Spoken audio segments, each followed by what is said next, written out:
आप सभी को जय मसीह की। आज का वचन जो मैं लेकर आई हूँ वो पाया जाता है गलाती उसका 5:13। हे भाइयों, तुम स्वतंत्र होने के लिए बुलाए गए हो, परंतु ऐसा न हो कि यह स्वतंत्रता शारीरिक कामों के लिए अवसर बने, वरन प्रेम से एक दूसरे के दास बनो। आइए इस वचन को हम मनन करते हैं। किसी ने कहा है, अहम अपने आप को महान समझता है और अपनी सेवा करवाता है। प्रेम सेवा करता है और महान है।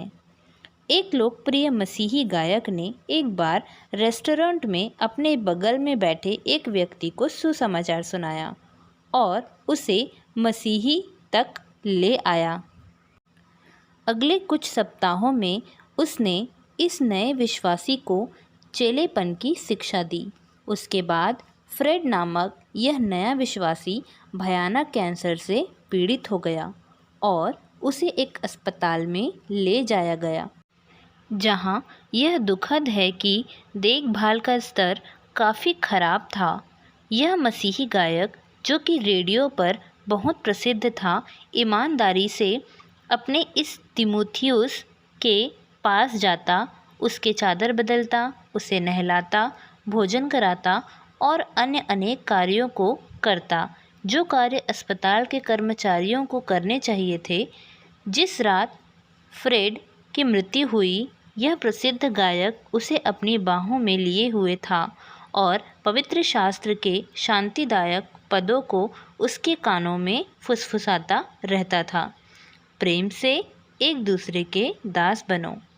एक बाइबल स्कूल के एक वरिष्ठ शिक्षक ने पाया कि पुरुषों के शौचालय में लोग इस्तेमाल के बाद हड़बड़ी में बिना पानी डाले ही निकल जाते थे। वह धीरजपूर्वक उसे साफ करते थे और उसमें फिनाइल डाला करते थे। वे सिर्फ कक्षा में ही सर्वोत्तम शिक्षा नहीं देते थे। अपने सम्माननीय शिक्षक के इस उदाहरण से छात्रों ने भी अपने आप को दीन किया और उनसे प्रेरणा ली। प्रेम से एक दूसरे के दास बनो। उसी बाइबल स्कूल में बास्केटबॉल टीम का एक सदस्य भी सच्चे सेवक की भावना रखता था। खेल समाप्त होने के बाद जब सारे खिलाड़ी नहाने के लिए भागते, तो वह जिम में ही रुककर सब कुछ व्यवस्थित करता। उसने दूसरों के स्वार्थ में अपने आप को सबों के दास के रूप में प्रभु के पहचान में ढालने का एक अवसर देखा। प्रेम से एक दूसरे के दास बनो। तुर्की के सुदूर अंचल में रहने वाली एक मसीही माता को उसके बीमार बेटे को किडनी दान करने के लिए लंदन ले जाया गया। वह जानती थी कि एक किडनी दान करने से उसकी जान भी जा सकती है।